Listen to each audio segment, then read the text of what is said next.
नमस्कार, बहुत स्वागत है आप सभी लोगों का हमारे समृद्धि आईएएस के यूट्यूब चैनल पर। और कैसे हैं आप लोग की तैयारी कैसी चल रही है? आई होप अच्छे होंगे और तैयारी भी जो है वो अच्छी चल रही होगी।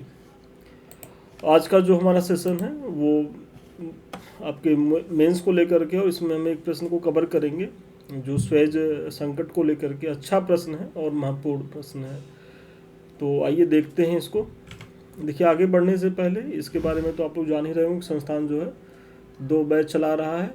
एक हमारा जो है शून्य से शिखर बैच है, ये उन बच्चों के लिए है जो 2026-27 के लिए सीरियस है। और अब की बार मेंस पर जो दूसरा बैच हमारा, ये उन बच्चों के लिए जो इस बार मुख्य परीक्षा देंगे। देखिए, प्रक्रिया सेम होती है, बस ये होता है कि एक थोड़ा फास्ट चलता है, एक 3.5 महीने में चीज़ों को ख़त्म होना रहता है तो क्वेश्चन की संख्या ज़्यादा होती है। और दूसरे में चूंकि वर्ष भर का समय रहता है तो हम 2 से 4 क्वेश्चन डेली कवर कराने के तरीके से आगे बढ़ते हैं। और इन दोनों टेस्ट सीरीज की विशेषता ये है कि यहाँ आपको जो है डेली मंडे टू सैटरडे आपको प्रश्न दिए जाएंगे, आप उसको लेकर के दिखाएंगे, उसका प्रॉपर वे में मूल्यांकन होगा, जो भी कमी रहेगी वो बताई जाएगी। मतलब आपकी कॉपी पे पूरा कमेंट रहेगा और फिर जो है संस्थान आपको उन प्रश्नों का मॉडल आंसर भी देगा। और संस्थान का ये प्रयास है कि आपको जो है 750 प्लस प्रश्न जो है वो कराया जाए प्रत्येक टॉपिक से। मतलब इतने तो होने ही होने हैं, और अगर समय मिलेगा तो और ज़्यादा कराया जाएगा यदि आप लोग बढ़िया से सहयोग करेंगे। तो ये सेम डे की प्रक्रिया, और ये भी नहीं है कि आप जो है आज आंसर राइटिंग करें तो 4 दिन के बाद कॉपी का मूल्यांकन होगा। ये सेम डे ही कॉपी आपकी चेक होती है, हमारे जो मेंटोर्स होते हैं वो चेक करते हैं, उसके बाद प्रॉपर वे में फीडबैक देते हैं और फिर मॉडल आंसर देते हैं। तो आप इसके लिए भी एलिजिबल हैं, दोनों बैच में आप इसको ज्वाइन करें। और अब तो इसलिए भी ज्वाइन करें क्योंकि परीक्षा तो आप लोग दे ही लिए हैं, रिजल्ट भी आ ही रहा है। तो ऐसे में अब लापरवाही नहीं होनी चाहिए, बहुत कर ली आप लोग लापरवाही, ठीक है। विनीत सर ने टेलीग्राम में बता ही दिया है कि कैसे कैसे चीज़ें हैं, मतलब कितना कट ऑफ जा रहा है, क्या है सारी चीज़ें, सीटों की संख्या को लेकर के उन्होंने बताया है, और काफ़ी सीटें बढ़ गई हैं। तो एक अच्छा अवसर है इस बार जो है क्रैक करने का। तो जो भी बच्चे कट ऑफ से ऊपर जा रहे हैं अब वो शिथिलता ना बरते, क्योंकि उनको बहुत समय अब नहीं है, 3.5 महीने का समय है। और इतने में आपको लग रहा होगा कि सर 3.5 महीने का समय है, लेकिन 3.5 महीने में सोचिए आपको जीएस के 6 प्रश्न पत्र, ऐसे हिंदी सब तैयार करना है। तो आप अगर बांटेंगे तो बहुत कम समय पाएंगे। और असली लड़ाई मेंस में है, मुख्य परीक्षा ही मुख्य है। मैं बार बार कह रहा हूँ, आज भी कह रहा हूँ। बाकी तो सब केवल भीड़ छाट, पीटी तो केवल केवल भीड़ छाटने का जरिया है। और इंटरव्यू भी अब चूँकि 100 अंक का है तो वो बहुत ज़्यादा आपका थोड़ा सा रैंक प्रभावित कर सकता है। बाकी अगर आपने मेंस अच्छे से किया है तो आपका सिलेक्शन विश्वास मानिए कभी रुकेगा नहीं। तो चलिए अपने प्रश्न पे आते हैं कि 1956 के स्वेज संकट के लिए उत्तरदायी कारक कौन थे। तो देखिए इसमें क्या है कि 1956 में स्वेज संकट हुआ था, और आप लोग जानते ही होंगे स्वेज संकट के बारे में। स्वेज जो है एक कनाल है, मिस्र में अवस्थित है, और ये जोड़ती है किसे, भूमध्य सागर को लाल सागर से। तो इसी को लेकर के जो संकट उत्पन्न हुआ था 1956 में, तो उसी पे प्रश्न है। ये जीएस के प्रश्न पत्र वंश का ये पार्ट है विश्व इतिहास से। तो इसके लिए उत्तरदायी कारक को बताना है, ये पहला पार्ट है।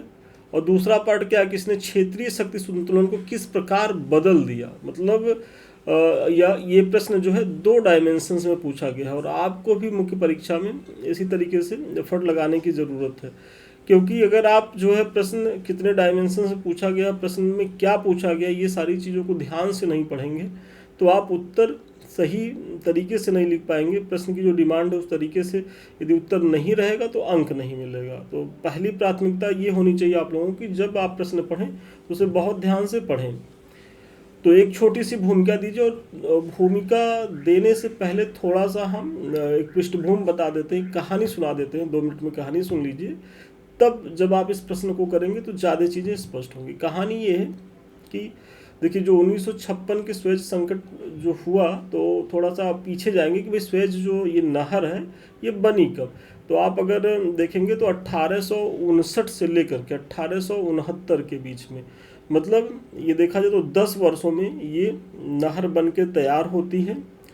और अगर प्रारंभिक आप स्टेक होल्डर देखेंगे इसमें, तो आप देखेंगे इसमें फ्रांस, प्लस मिस्र, ये दोनों लोग मिल करके इस नहर के निर्माण की योजना बनाते हैं। और चूँकि फ्रांस टेक्निकली मजबूत देश था, तो फ्रांस की तकनीक लगनी थी, पैसा लगना था, और चूँकि मिस्र का ये भूभाग था, तो ऐसे में मिस्र भी एक बड़ा स्टेक होल्डर था। मतलब फ्रांस के पास जो है स्वेज नहर का जो स्वामित्व था वो 52% था, और मिस्र के पास कितना था, तो मिस्र के पास था 44%। तो ये दोनों लोग मिल करके निर्माण करते हैं। लेकिन 1875 तक आते आते आप देखेंगे तो मिस्र की स्थिति जो है वो आर्थिक रूप से बहुत कमज़ोर होती है। और ऐसे में मिस्र क्या करता है कि 1875 में जो अपनी 44% की भागीदारी है वो किसे बेच देता है, वो बेच देता है ब्रिटेन को। तो अब आप देखेंगे कि 1875 में कौन दो प्लेयर आ गए स्वेज नहर पे, फ्रांस और ब्रिटेन। ये इन्हीं लोगों का पूरी तरीके से आधिपत्य था।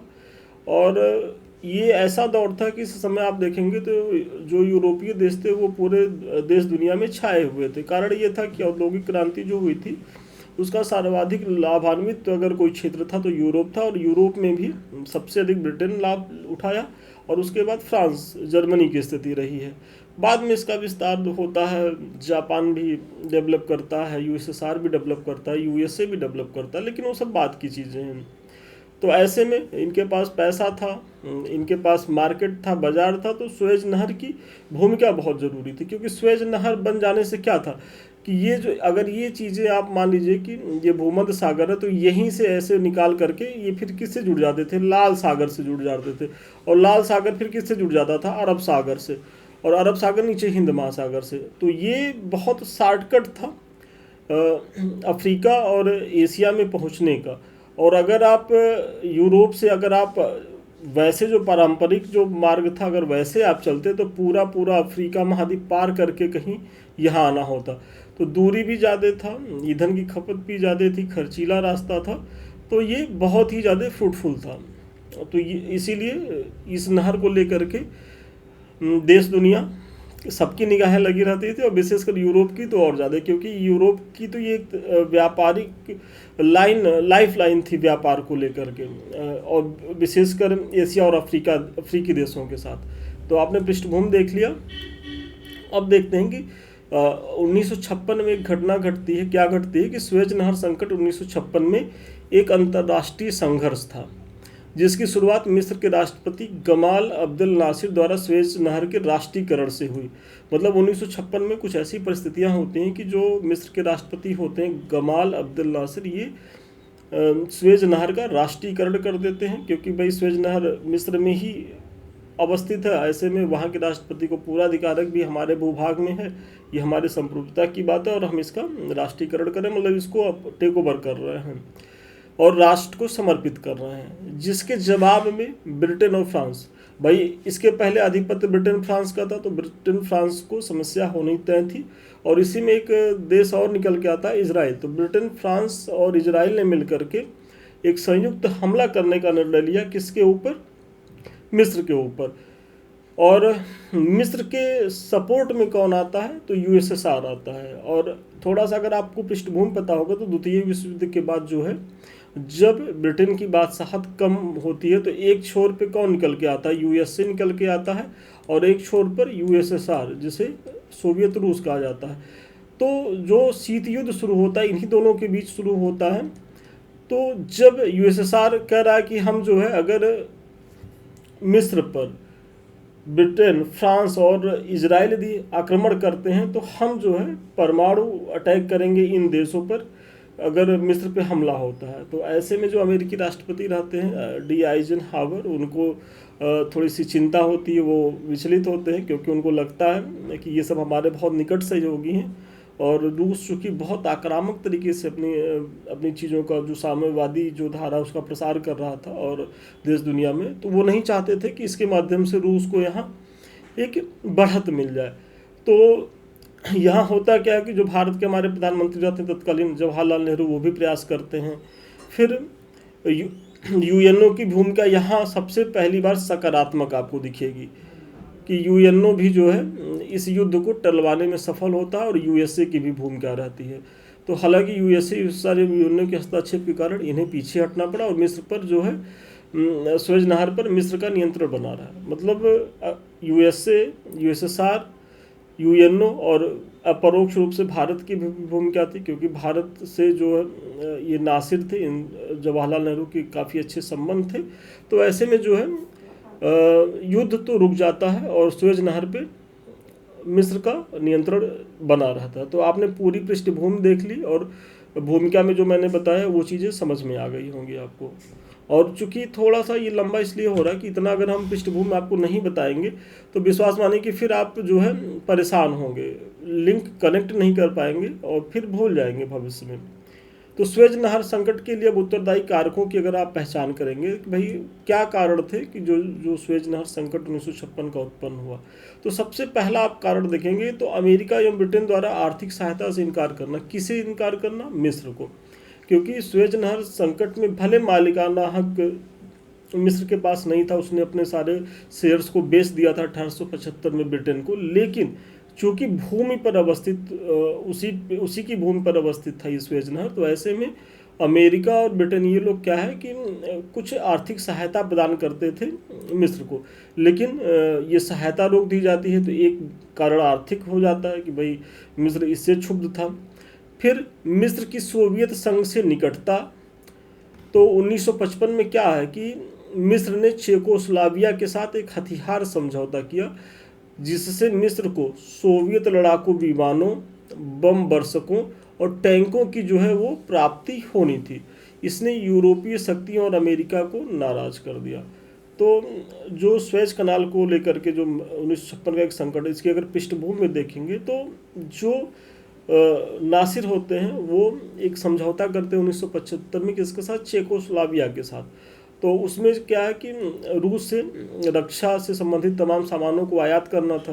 तो चूंकि ब्रिटेन और फ्रांस वहाँ अवस्थित थे मिस्र में, तो उनको लगा कि इस तरीके से तो चीज़ें हमारे जो प्रभाव भी स्वेज नहर पे है वो भी खटाई में पड़ जाएगा और हमारा जो नियंत्रण तृतीय दुनिया के देशों में इसके माध्यम से स्थापित होना था वो भी प्रभावित हो जाएगा। तृतीय दुनिया के देश से तात्पर्य यह है कि जो द्वितीय विश्व युद्ध के बाद नए नए आज़ाद हुए थे, जिन्हें कूटनिरपेक्ष आंदोलन में जिन्होंने पार्टिसिपेट किया था, जिसमें अपना भारत भी था। तो ये सारी चीज़ें निकल के आती। तो दूसरा कारण ये हो गया। तीसरा कारण आप देखेंगे कि मिस्र का फ्रांस के साथ कटुता।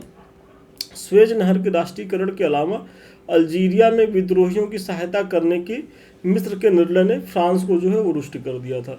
एक देश होता है अल्जीरिया, और अल्जीरिया किसका उपनिवेश था? तो फ्रांस का था। और ऐसे में वहाँ के जो विद्रोही गुट थे उनको सहायता कौन कर रहा था? तो उनको सहायता अपरोक्ष रूप से मिस्र कर रहा था। तो ऐसे में फ्रांस भी जो है इनसे चिढ़ा हुआ था अल्जीरिया के प्रश्न पर। और फिर अगला जो इसमें महत्वपूर्ण पॉइंट है कि ब्रिटेन एवं मिस्र की संधि का उल्लंघन। तो ब्रिटेन और मिस्र के बीच एक संधि हुई थी, ब्रिटेन और मिस्र के बीच एक संधि हुई थी 1951 में। और इसमें क्या हुआ कि 1951 मतलब संधि तो पहले ही हुई थी, और 1951 में मिस्र ने 1936 की जो संधि थी, जो आंग्ल मिस्र संधि थी, और 1936 की जो आंग्ल मिस्र संधि थी उसमें ब्रिटिश सेना पर्याप्त रूप में मिस्र में रहती थी। तो ऐसे में एक तरीके से ब्रिटिश का प्रभाव ज़्यादा था। लेकिन 1951 में होता क्या है कि मिस्र ने उस संधि को, 1936 की संधि को अब एक तरफा मतलब निरस्त कर दिया, और जो ब्रिटिश प्रभाव था, जो ब्रिटिश सैनिक थे, उन्हें वापस जाने के लिए कह देता है। तो आप इसको भी बताएं, संधि को अपनी तरफ से रद्द कर दिया। इससे मिस्र में ब्रिटिश सेना का प्रभाव जो है वो समाप्त हो गया। मतलब जो 1936 की संधि के तहत जो सेना स्थापित थी मतलब मिस्र में, तो अब जो है उनको भी बाहर जाने के लिए कह दिया गया। किसके द्वारा? मिस्र के द्वारा। तो ये सब जो आक्रामक कदम है मिस्र के द्वारा, और इससे क्या है कि मिस्र के राष्ट्रपति जो नासिर है उनकी पॉपुलैरिटी भी अपने देश में बढ़ रही थी, फिर अरब दुनिया में उनकी पॉपुलैरिटी बढ़ रही थी। और ये चूँकि अमेरिका और जो यूरोपीय देश थे उनके अगेंस्ट में काम कर रहे थे, तो यूएसएसआर के भी चहेते बन रहे थे। तो ऐसे में पूरा मतलब जो महाशक्तियाँ थी वो इन्हें बहुत संशय की दृष्टि से देख रही थी, विशेषकर अमेरिका और यूरोपीय शक्तियाँ जो थी। फिर अगला आप देखेंगे कि ब्रिटेन एवं फ्रांस द्वारा इजराइल को समर्थन देना। उसी समय एक नया प्लेयर द्वितीय विश्व युद्ध के समय ही निकल के आ जाता है इजराइल, और इजराइल को फिलिस्तीनी भूमि पे बसाया जाता है। तो और उसके बसाने के पीछे यूरोपीय देश और अमेरिका का पूरा सपोर्ट था इजराइल को, जिसे अरब दुनिया एकदम बर्दाश्त नहीं कर पा रही थी, और मिस्र तो उसका मुखर विरोध कर रहा था। और मिस्र जो है किसके सपोर्ट में था? फिलिस्तीन के सपोर्ट में था, मतलब फिलिस्तीन को समर्थन दे रहा था। तो ये भी सारे जो कारण हैं, सम्मिलित कारण हैं, ये 1956 के स्वेज संकट के पीछे के लिए उत्तरदायी कारण हैं। तो अब आपने प्रश्न का एक पार्ट देख लिया। अब चूंकि आपके प्रश्न में पूछा गया ना कि भाई कारण के बाद ये बताइए कि इसने क्षेत्रीय संतुलन को कैसे प्रभावित किया, मतलब कैसे बदल दिया। तो अब हम दूसरे पक्ष को देखेंगे। तो इसमें जो सबसे पहले देखिए, कारण में ही जो है आपको दिख गया होगा, तो अब उसी को हम थोड़ा सा व्याख्या करके बता दे रहे हैं। देखिए, सबसे पहले कि अरब राष्ट्रवाद के नेता के रूप में मिस्र का उभार होता है। मैंने पीछे बताया नहीं कि भाई जिस तरीके से आक्रामक कदम उठा रहे थे, इन्हें अप्रत्यक्ष ही सही यूएसएसआर का सपोर्ट था, और गुटनिरपेक्ष आंदोलन, ये हालांकि ये तो कहते थे कि हम गुटनिरपेक्ष हैं, भाई भारत मिस्र ये सब अगुवा रहे हैं गुटनिरपेक्ष आंदोलन का, तो कह तो रहे थे कि भाई हमारी जो विदेश नीति है वो गुटनिरपेक्षता की है, हम किसी भी गुट में नहीं है, जो सही है, जो गलत है उसका हम विरोध करेंगे। लेकिन झुकाव साफ दिख रहा था, पीछे आपने कारणों में देखा है कि यूएसएसआर की तरफ जो है मिस्र का झुकाव हो रहा था। तो ऐसे में यूएसए को चिंता होना लाजमी है, और ये दिखा ही। तो अब आप देखेंगे किस तरीके से, और चूंकि ये इस मिस्र जो है यूएसएसआर के माध्यम से कहीं न कहीं जो है वो बहुत प्रभावी भूमिका में आ गया था अरब दुनिया में। तो उस समय मिस्र के राष्ट्रपति की वो हैसियत थी कि मतलब उस क्षेत्र में एक तरीके से मसीहा की तरह इनको माना जाने लगा था कि भाई जो भी संकट है इसका ये समाधान कर लेंगे। तो इनकी पॉपुलैरिटी बढ़ रही थी। फिर इस क्षेत्र में यूरोपीय प्रभाव में कमी आई। भाई आप कमी देख ही रहे हैं कि जो भी क्षेत्र थे, भाई स्वेज नहर पे भी इनकी चीज़ें घट गई, और ब्रिटेन एवं फ्रांस की प्रतिष्ठा को धक्का लगा। कहाँ आक्रमण करके एक समय तक देश दुनिया को परेशान कर रहे थे, अब एक छोटे से मैटर पे भी इन्हें पीछे हटना पड़ा था, तो इनकी प्रतिष्ठा को धक्का लगा था। और तीसरा क्या है कि अफ्रीका और एशिया में यूरोपीय उपनिवेशवाद की गति को कमजोर कर दिया। तो चूंकि मार्ग ही बाधित हुआ, जो नेता थे उनकी प्रतिष्ठा को धक्का लगा, तो जो उपनिवेशिक देश थे वो भी अपनी आज़ादी की डिमांड करने लगे, इनकी चीज़ों का बहिष्कार करने लगे। और यही वो दौर था कि इसके बाद एक एक करके एशिया अफ्रीका में जितने भी उपनिवेश थे ब्रिटेन और फ्रांस के, वो इनके हाथ से धीरे धीरे निकलते चले गए। तो ये इस पॉइंट को भी आप दीजिएगा, अच्छा पॉइंट है। फिर अरब इजराइल संघर्ष में तीव्रता आई। उसके बाद आप देखेंगे कि 1967-1973 आदि में अरब और इजराइल के बीच युद्ध होता है, जिसमें मिस्र लीडिंग भूमिका में रहता है। हालांकि इसमें क्या है कि जो अरब गुट होता है उसकी निर्णायक हार होती है, और सभी बार जो है इजराइल विजयी मुद्रा में रहता है। लेकिन चूंकि वहीं से जो अरब इजराइल संघर्ष की शुरुआत हो जाती है, तो ये भी जो है क्षेत्रीय संतुलन को बदलने में बहुत ज़्यादा कारगर रहा। और आप वर्तमान में भी आप देख रहे होंगे कि ये मुद्दा उसी समय से शुरू हुआ और आज तक अनवरत जारी है। फिर इन क्षेत्रों में आप देखेंगे कि सोवियत संघ मजबूत हुआ, और सीरिया में तो विशेष रूप से, और सीरिया में उसी समय से सोवियत संघ मजबूत हुआ, और रिसेंटली कुछ समय पहले तक वो बड़ी अच्छी स्थिति में था, जब तक वहाँ बशर अल असद की सरकार थी, जो सीरिया के राष्ट्रपति थे। अभी तो वो निर्वासित जीवन शायद रूस में ही बिता रहे हैं, जब इधर स्थितियाँ थोड़ा सा बदली हैं। मतलब ईरान, सीरिया, लेबनान, ये सब पे जो शिकंजा कसा जा रहा है अमेरिका के द्वारा, तो उसके बाद। लेकिन फ़िलहाल उस दौर में तो यहाँ जो है यूएसएसआर अपनी पैठ बनाने में सफल हो ही गया था। तो इसकी भी चर्चा आप कर दें। और फिर लास्ट में आप देखेंगे कि जो अगला पॉइंट है कि अमेरिका की बढ़ती सक्रियता।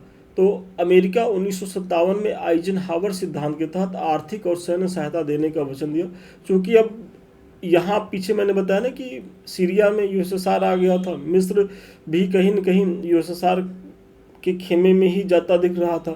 तो अमेरिका के पेट में दर्द शुरू हुआ, क्योंकि उसकी तो महत्वाकांक्षा थी कि पूरे विश्व में केवल अमेरिका का ही एक छत्र राज हो, तो वो यहाँ से तटस्थ नहीं हो सकता था। तो उसने भी बहुत आक्रामक भूमिका मिडिल ईस्ट में, मध्य पूर्व में दिखानी शुरू करी। और उस समय के जो तत्कालीन राष्ट्रपति रहते हैं अमेरिकी, आइजनहावर, तो इन्होंने एक सिद्धांत दिया जिसके तहत इन्होंने इन क्षेत्रों में सैन्य सहायता देने का वचन दिया। और इसका उदाहरण आप देखेंगे कि 1958 में लेबनान में अमेरिका का सैन्य हस्तक्षेप भी होता है। तो ये सारे सम्मिलित प्रभाव आप देखेंगे किस तरीके से जो क्षेत्रीय संतुलन है वो पूरी तरीके से बदल जाता है 1956 के स्वेज कनाल के बाद। तो इतना देने के बाद, और इतना एनफ है, बहुत महत्वपूर्ण पॉइंट को तो मैंने कवर ही कर दिया। और चूंकि आपको लिखना क्या, 12 अंक का प्रश्न है तो 200 शब्दों में लिखना है, तो बहुत ज़्यादा लिखने का मोह भी नहीं पालना है कि पता चले कि एक प्रश्न, क्योंकि विश्व इतिहास में ये सब चीज़ें रहती हैं कि जो आपका मजबूत पोर्शन है आप लिखने का मुँह पाल लेते हैं और खूब सारा लिखते हैं, तो बाद में प्रश्न आपका छूट जाता है। तो ये अप्रोच नहीं अपनाइएगा, क्योंकि मुख्य परीक्षा आप तभी पास करेंगे जब आप पूरा प्रश्न पत्र करके आएंगे, एक भी प्रश्न आपका छूटे ना। तो अब आपको एक छोटी सी भूमिका देकर के अपने उत्तर को समाप्त करना। भूमिका में ये दीजिए किस प्रकार उपयुक्त विवरण से स्पष्ट है कि स्वेज संकट मध्य पूर्व की कूटनीति में एक महत्वपूर्ण घटना थी, आप मान रहे हैं बिल्कुल, जिसने आंग्ल फ्रांसीसी आधिपत्य को कमजोर किया। तो आप देखिए ना किस तरीके से आंग्ल मतलब ब्रिटेन और फ्रांस का आधिपत्य जो है उन क्षेत्रों में कमजोर हुआ, और उन क्षेत्रों में ही नहीं देश दुनिया में कमजोर हुआ। इसके बाद फिर अरब इजराइल संघर्ष को बढ़ाया, मतलब एक नया संघर्ष निकल के आता है अरब इजराइल का, और यूएसएसआर तथा यूएसएसआर को मध्य पूर्व में दखल देने का बहाना प्रदान कर दिया। तो आप सोचिए कि जो दो महत्वपूर्ण शक्तियाँ थी, जो दो ध्रुवों पे केंद्रित थी, वो यहाँ रही हैं और अपने हितों के हिसाब से मुहरों का संचालन करें। मतलब अब ये जो छोटे देश हैं, बड़े देशों के आगे मुहरे ही थे उस समय। आज भी आप देख रहे हैं कि अमेरिका जिसको चाह रहा प्रभावित करा, उस समय तो और ज़्यादा शक्तिशाली बन के उभरा था।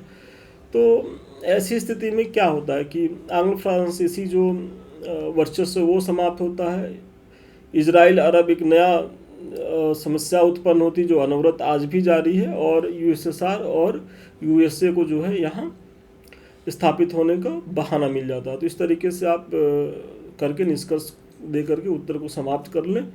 और मुझे बड़ा भरोसा है कि इस प्रश्न के माध्यम से न केवल आपको एक प्रश्न का मॉडल आंसर मिला होगा, बल्कि आपको भूमिका कैसे लिखनी है, निष्कर्ष कैसे लिखना, बीच का पार्ट कैसे लिखना है, ये सारी चीज़ें हम बता पाए होंगे। और देखिए आंसर राइटिंग में एक ज़रूरी चीज़ ये होती है कि बच्चे करते क्या है, कहानी तो याद रहता है। अब यही प्रश्न है स्वेज नहर को लेकर के, सारे बच्चे जो भी पीटी पास कर रहे हैं या जो आप लोग हैं इस लेवल पे हैं कि आप लोग को कहानी तो पता है, लेकिन जब तक इतने डायमेंशंस में अपने उत्तर को आप नहीं दिखाएंगे, मतलब आप जब तक ये नहीं दिखाएंगे कि भाई कारण के ABCDEF इतने कारण रहे हैं, फिर कैसे इसके प्रभाव निकल के आते हैं, तब तक आपको अंक नहीं मिलेगा। तो अंक तभी मिलेगा जब आप अपने उत्तर में तर्कों, तथ्यों और उदाहरणों का भरपूर प्रयोग करेंगे। मैं बार बार कहता हूँ, यहाँ भी कह रहा हूँ। ये हमारे कुछ लिंक्स हैं, तो जो आप लोग ये डिमांड करते हैं सर जो आपने पढ़ाया उसका PDF कहाँ मिलेगा, तो देखिए जो हम YouTube पे कराते हैं उसका PDF एक समय के बाद संस्थान के द्वारा हमारे टेलीग्राम चैनल समृद्धि IAS ऑफिशियल पर डाल दिया जाता है। तो आप लोग अभी तक इसे सब्सक्राइब नहीं किए तो इसे ज़रूर सब्सक्राइब करें, मतलब सब्सक्राइब या ज्वाइन जो भी किया जाता है आप लोग ज्वाइन करें। और हमारे 2 चैनल हैं, एक तो हमारा समृद्धि IAS का YouTube है जिससे अभी हम आप रूबरू हो रहे हैं, और दूसरा संदीप मिश्रा ऑफिशियल। तो ये दोनों चैनल आपके लिए बहुत ही बेनिफिशियल है। अभी तक आप लोगों ने इनको सब्सक्राइब नहीं किया तो सब्सक्राइब करें, लाइक करें, शेयर करें। वीडियो अच्छा लग रहा तो कमेंट जरूर करें, क्योंकि आपका कमेंट जो है हमें और ज़्यादा मोटिवेट करता है। और अधिक जानकारी के लिए, हमसे बात करने के लिए, हमारे किसी भी बैच से जुड़ने के लिए 7303307507 पे आप संपर्क कर सकते हैं। तो ठीक है, आज के लिए इतना ही। पुनः मिलते हैं नए वीडियो में नए क्लास के साथ। तब तक के लिए धन्यवाद, शुभकामनाएं आपको।